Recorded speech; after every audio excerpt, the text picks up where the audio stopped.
Já estamos próximos de chegar ao fim desses estudos, dessas exposições, e hoje eu quero meditar com os irmãos sobre o tema, o impacto da verdade. O impacto da verdade. Para isso, abra sua Bíblia comigo, por favor, em Jonas, livro do profeta Jonas, capítulo 3, a partir do verso de número 5.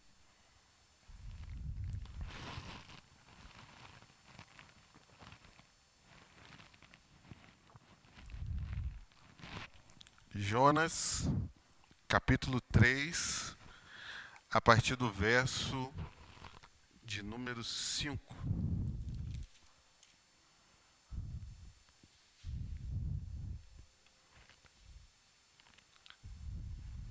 Todos acharam?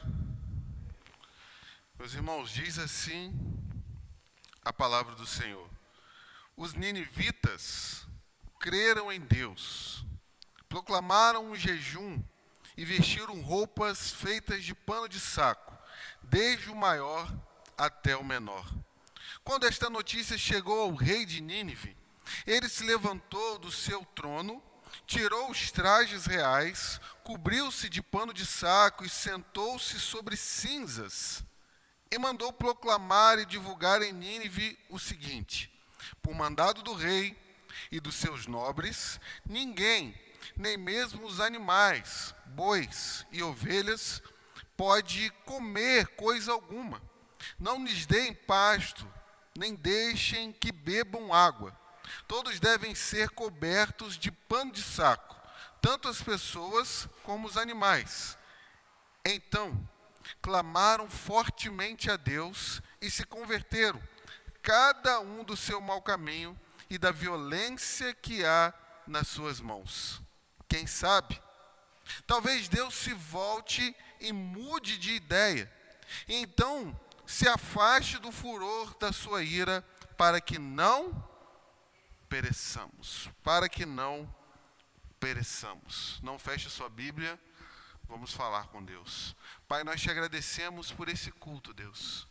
Obrigado, ó Deus, porque a semana, ó Pai, se iniciou, já estamos, ó Deus, quase na metade dela, e temos certeza que o Senhor tem sustentado as nossas vidas, ó Pai.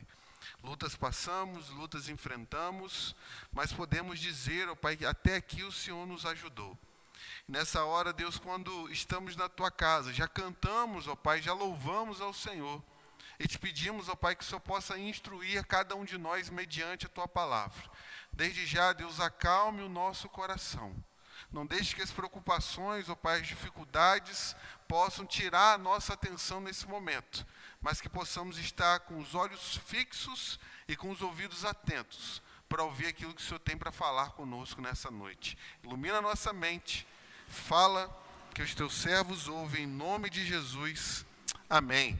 Meus irmãos, Jonas capítulo 3, a partir do verso de número 5, o impacto da verdade. O impacto da verdade. Meus irmãos, preste bem atenção aqui comigo. Desde 2008 para cá, os irmãos têm acompanhado um texto do Evangelho de João, capítulo 8, verso de número 32. Foi completamente citado e conhecido por muitas pessoas. E esse texto diz assim para nós: conhecereis a verdade, e a verdade vos libertará. Quantos de nós citamos esse texto? Quantos de nós falamos esse texto? Quantas pessoas vieram a conhecer esse texto desse período que eu acabei de citar até os nossos dias? Mas o que de fato esse texto ele quer mostrar para nós é que a verdade na qual precisa ser conhecida ali se chama Jesus. O fato de nós conhecermos a verdade chamada Jesus vai poder nos libertar da mentira propagada por Satanás. Então, o que o texto quer mostrar de fato para nós é o seguinte: existe uma verdade, e essa verdade é uma pessoa, e essa pessoa se chama Jesus Cristo. Então, tudo aquilo que nos leva a se afastar de Jesus, tudo aquilo que nos leva a estar longe de Jesus, torna-se uma mentira. Então, o que Jesus queria mostrar para aquelas pessoas naquele momento era o seguinte: se vocês me conhecerem, vocês serão libertos das mentiras que estão sendo ditas ao meu respeito. Entretanto, eu e você hoje vivemos em um cenário no qual cada um de nós tem a sua verdade. Todo mundo tem a sua verdade. Cada um diz para qualquer pessoa ao seu redor que ela detém uma determinada verdade. E que no fim das contas, isso que as pessoas chamam de verdade acabam se tornando uma mentira, que afastam elas da verdade. Mas o que eu quero de fato destacar é que quanto mais nós conhecermos essa verdade, mais longe nós estaremos da mentira. Essa verdade, meus irmãos, ela é importante, porque essa verdade ela é transformadora. E o fato dela ser transformadora é que ela passa a tirar a cegueira dos nossos olhos e mostrar o caminho correto que nós precisamos andar. Essa verdade, ela também é transformadora, porque ela muda completamente a nossa vida e o nosso contexto. E esse texto que nós acabamos de ler mostra para nós um povo, uma nação, uma sociedade como um todo, que foi impactada por uma verdade, a ponto dessa verdade mudar a história deles, mudar o contexto deles, mudar a vida daquele povo, daquela cidade, daquela nação. Provavelmente, o maior avivamento que nós temos relatado no Antigo Testamento aconteceu mediante a pregação simples de Jonas para os ninivitas. Sendo assim, meus irmãos, o que esse texto tem para nos ensinar nessa noite? A primeira coisa que eu quero trabalhar com vocês é recapitular aquilo que nós vimos na semana passada. Vocês viram junto comigo que Jonas ele foi colocado em um contexto, em uma situação em que nenhum de nós, portadores dessa verdade, queríamos estar para pregar, porque era um povo orgulhoso, era um povo violento, e mais do que isso, era um povo que estava em ascensão. Não eram pessoas que estavam tendo dificuldades na sua vida, pelo contrário, eram pessoas que estavam reerguendo-se a cada dia. Então Jonas cai nesse contexto, nessa situação de um povo cruel, para pregar a mensagem que Deus havia dado para ele. Sem sombra de dúvidas. Para que houvesse mudança naquele lugar, só se Deus fizesse um milagre. Só se Deus fizesse um milagre. Aqui uma nota de rodapé. Quantas vezes a gente já ouviu falar isso? Para fulano de tal mudar, só se acontecer um milagre. Para ter uma transformação na vida da pessoa tal, só se Deus fizer um milagre, porque aos nossos olhos, o cenário no qual a pessoa está inserida é um cenário impossível, humanamente pensando, de acontecer alguma coisa. Então precisa acontecer um milagre da parte de Deus. E foi isso que aconteceu através da vida do profeta Jonas. Então, diante dessa introdução, acompanhe comigo a exposição desse texto. A primeira coisa que eu quero trabalhar com os irmãos, o primeiro ponto da nossa reflexão, quais foram os impactos da verdade quando ela chegou no coração dos ninivitas. Que impacto teve na vida deles a ponto de transformar a vida daquelas pessoas? E a primeira coisa que eu quero trabalhar com vocês, dentro desse ponto, é que o impacto trouxe para a vida deles iluminação. Note comigo o verso de número 5. Os ninivitas fizeram o que, irmãos? Creram em Deus, proclamaram um jejum e vestiram roupas feitas de pano de saco, desde o maior até o menor. Vamos pintar o quadro aqui. Uma cidade com provavelmente 600 mil habitantes. As pessoas, no seu dia a dia, vivendo a vida comum, vivendo a realidade comum, tendo seus compromissos, as suas atividades, as coisas que precisavam fazer. Mas as pessoas não entendiam que sobre aquela cidade estava a nuvem do juízo de Deus. As pessoas viviam a sua vida normal, a sua vida comum, mas sobre ela existia uma expectativa de juízo da parte de Deus. Porque faltava para aquelas pessoas iluminação daquilo que de fato estava acontecendo na vida deles. 2 Coríntios, meus irmãos, capítulo 4, verso de número 4, diz assim para nós: nos quais o Deus desse mundo cegou o entendimento dos descrentes, para que não lhes resplandeça a luz do Evangelho. Então, o que eu estou querendo mostrar para os irmãos? É o que de fato falta para as pessoas hoje é iluminação. O que de fato falta para as pessoas hoje é convicção da realidade na qual elas estão vivendo. E quando essa luz, muitas das vezes, chega na vida de algumas pessoas, no primeiro momento ela é até assustadora.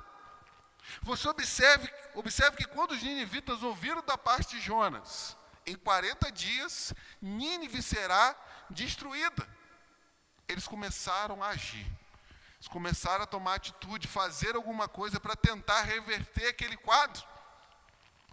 Então, quando a luz da verdade, ela entra do nosso coração, ela traz para nós a experiência de convicção de pecado. Se você chegar na sua casa agora, outra nota de rodapé aqui. Se não tiver ninguém na sua casa, provavelmente vai estar tudo escuro, tudo apagado. E se de repente você for uma pessoa que é detalhista, ok? Gosta das coisas estejam no seu devido lugar. Se você chega em casa e talvez está tudo bagunçado, quando você acende a luz, você começa a entrar em desespero. Passou um furacão aqui? Como que deixaram a casa desse jeito? Mas você só passou a olhar a sua casa com aquela perspectiva porque você fez o quê? Lançou luz dentro da sua casa. E é isso que a verdade do Evangelho faz conosco. Ela começa a lançar luz para dentro do nosso coração. A gente passa a enxergar quem de fato nós somos. A gente passa a entender quem de fato é aquele que está por baixo de toda a pele, de toda a casca que nós carregamos. Então, Jonas, trazendo essa verdade para os ninivitas, levou eles a entender que de fato eles precisavam de mudança na sua vida. Mas quando essa luz, ela se achega ao nosso coração também, ela traz conforto. Porque parem para pensar, meus irmãos, os ninivitas entram em desespero, mas ao mesmo tempo eles verem uma luz no fim do túnel. Porque Deus diz que vai fazer, mas ainda dá um tempo para o arrependimento. Ainda dá um momento para que eles possam mudar a postura na qual eles estavam vivendo.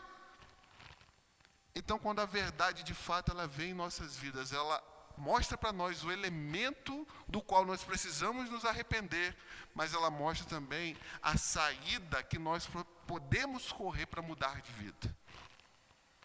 Mas a segunda coisa que eu quero trabalhar com os irmãos é que essa verdade,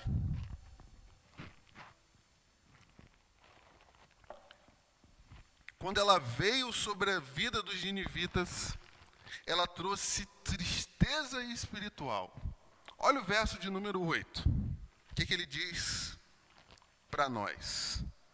Todos devem ser cobertos de pano de saco, tanto as pessoas como os animais. Então clamaram fortemente a Deus e se converteram cada um do seu mau caminho e da violência que há nas suas mãos. Amém, gente? Vocês estão comigo? Então, essa verdade, ela não só trouxe iluminação para os ninivitas, mas ela também trouxe tristeza espiritual. Porque eles começam a tentar mostrar externamente o que estava acontecendo dentro deles. a ponto de envolver todo o reino, inclusive os animais. Todas as vezes que nós falamos de pano de saco, todas as vezes que nós falamos em se assentar em cinzas, a Bíblia quer trazer a realidade de luto, de tristeza, de humilhação, de pobreza, de alguém que de fato está num contexto do qual ele precisa de ajuda, e ajuda urgente, a ponto de o rei, nós vamos ver um pouco mais à frente, despir das suas roupas reais, sair do trono, colocar pano de saco e se assentar em cinzas. Porque a realidade de saber que todo o seu povo, inclusive a sua vida, iria ser destruída, trouxe tristeza espiritual. Mas o segundo ponto, meus irmãos, de forma geral, que eu quero trabalhar com vocês, é uma pergunta. Será que esses ninivitas de fato se converteram? Será que essas pessoas de fato tiveram um momento em que eles entenderam que deveriam mudar de vida? Será que houve uma conversão sincera e genuína na vida deles? Esse verso 8 que nós acabamos de ler, ele vai mostrar para mim e para você que existem dois elementos claros, que demonstram para cada um de nós aqui a verdadeira conversão. O que acontece na vida de uma pessoa quando de fato ela se converte? E a primeira coisa que eu quero destacar é que ela se arrepende. Então, às vezes, a gente fica perguntando, será que fulano de tal se converteu mesmo? Será que essa pessoa nasceu de novo? Será que essa pessoa passou por uma transformação? E quando nós vamos checar e talvez verificar essa realidade, nós precisamos entender, será que essa pessoa se arrependeu? Porque existe uma grande diferença entre arrependimento e remorso. Ok? Amém? Remorso é você se entristecer pelas consequências daquilo que aconteceu contigo. Agora, arrependimento é você se entristecer pela atitude que você tomou. Remorso é o ladrão que é pego no momento do seu ato de roubo e se entristece por saber que ele vai ter que ir para a cadeia. Agora, arrependimento é você se entristecer por saber que você tomou uma atitude como aquela. E todas as vezes que o arrependimento ele é genuíno em nossas vidas, ele precisa passar por 3 etapas. A primeira etapa do arrependimento, ela está ligada com a razão. Você entender de fato que você errou. Então, quando nós olhamos para o verso 8 mais uma vez, o rei entendeu que o povo estava errado. O povo entendeu que eles estavam errados. O que eles fizeram? Trocaram de roupa. Tentaram sinalizar racionalmente aquilo que havia acontecido. E se você notar muito bem, qual o pecado que está destacado aí no verso 8? Vamos olhar a Bíblia aí.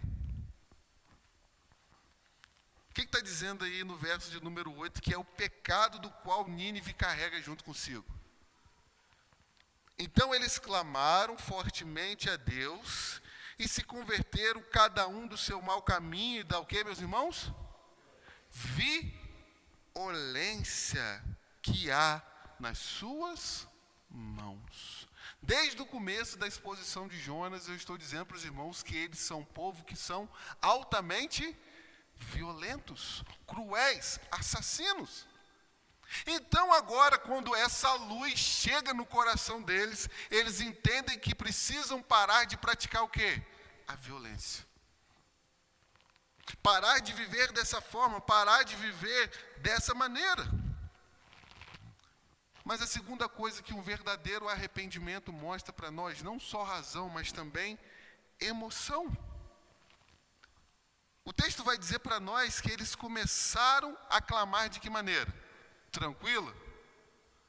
Maneira comum? Maneira normal? Mas ainda no verso 8 vai dizer que eles clamaram o quê? Fortemente. De forma desesperada. Então aquilo mexeu com as emoções deles. Aquilo mexeu com as estruturas deles. Mas, em último lugar, o arrependimento, quando ele é verdadeiro, ele é sincero, ele mexe com a nossa vontade. Vamos tentar ilustrar isso aqui. Qual é a grande diferença entre Judas e Pedro? Nós vimos domingo agora, né? O que há de diferente nos dois? Vamos olhar para Judas.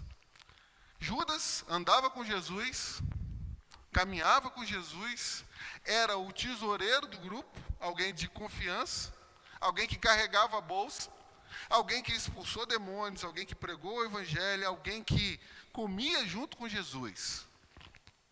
Mas encantado pelo dinheiro, Judas vendeu a Jesus por 30 moedas de prata.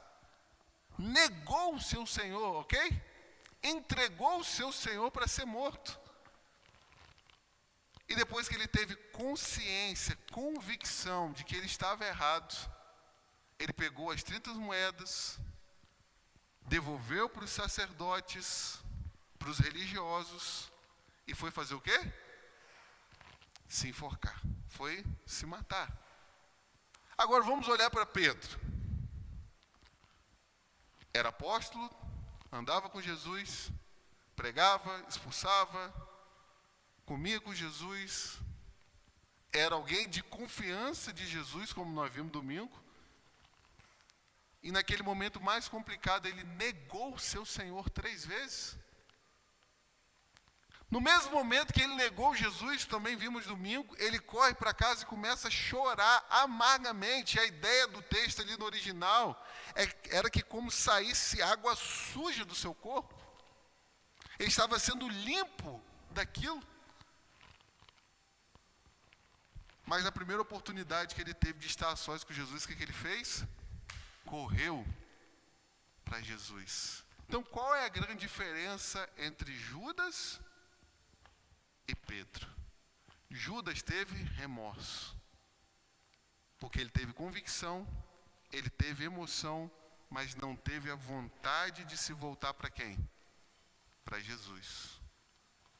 Pedro teve convicção, teve emoção e fez o que, meus irmãos? Voltou para Jesus.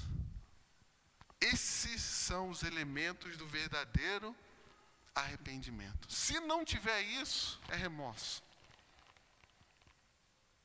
É tão somente preocupações. Mas o segundo elemento da verdadeira conversão, não só o arrependimento, que é baseado em razão, emoção e vontade, mas o segundo elemento é a fé. Eles se entristeceram, eles choraram, eles se arrependeram, eles se vestiram de pano de saco, mas se voltaram em esperança para Deus.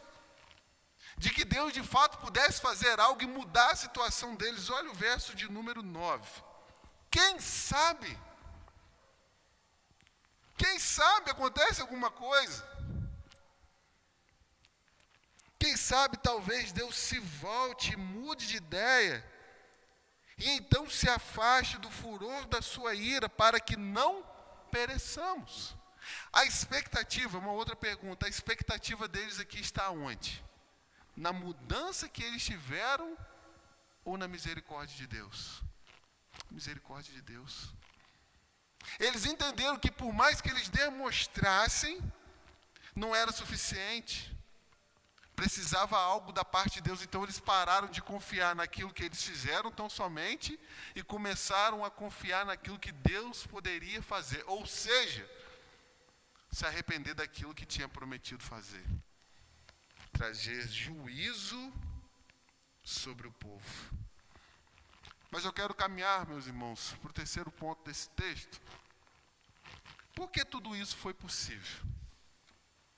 Porque todo esse arrependimento, porque toda essa realidade de transformação e mudança foi possível na cidade de Nínive.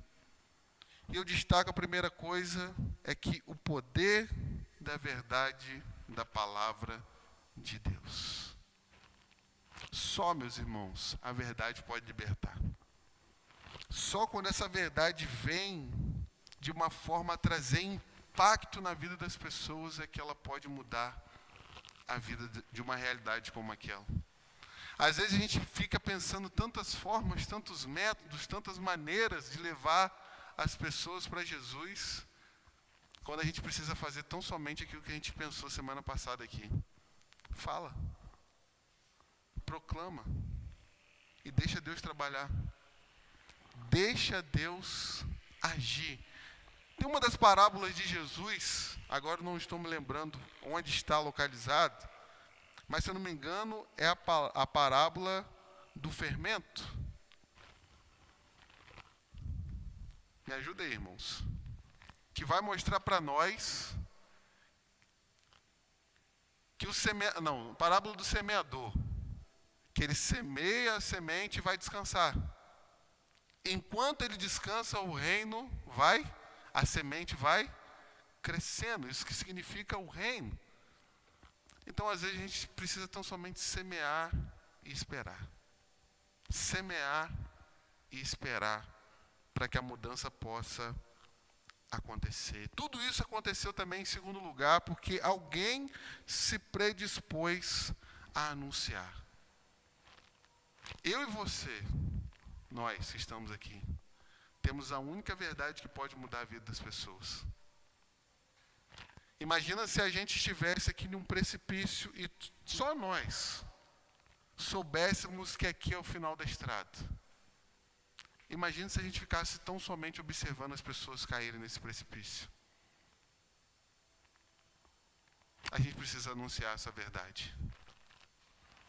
Mas a terceira coisa, esse avivamento, essa transformação só aconteceu em Nínive porque a igreja despertou e o mundo foi impactado. O melhor exemplo da igreja no mundo é Jonas e Nínive. Jonas, representando a igreja que estava dormindo, acordou, pregou e transformou. E Nínive representa o mundo que não tem essa luz, está cega por Satanás. Mas quando o avivamento acontece, sem sombra de dúvidas, o mundo será impactado. A gente às vezes fala de avivamento, correto? Entende que o avivamento tem que começar lá fora. Mas o avivamento começa dentro da igreja. É essa sintonia entre o banco e o púlpito. É esse relacionamento de oração uns pelos outros. É esse despertar e acordar para impactar as pessoas ao nosso redor. Mas eu quero encerrar, meus irmãos, fazendo as seguintes perguntas para nós nessa noite. O que pode mudar uma nação? O que pode mudar vidas? E eu chego à seguinte conclusão quando olho para Nínive. Só a verdade pode mudar uma nação. Só a igreja de Jesus Cristo é a resposta para essa nação. A gente pode confiar em qualquer outras coisas, qualquer outros elementos. Mas a única coisa que pode mudar a nação é a palavra de Deus. E pessoas cheias do Espírito Santo de Deus. Que Deus nos ajude. Vamos ficar de pé? A ser pessoas que sejam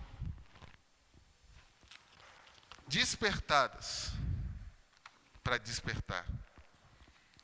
Que Deus possa despertar eu e você, para que a gente possa despertar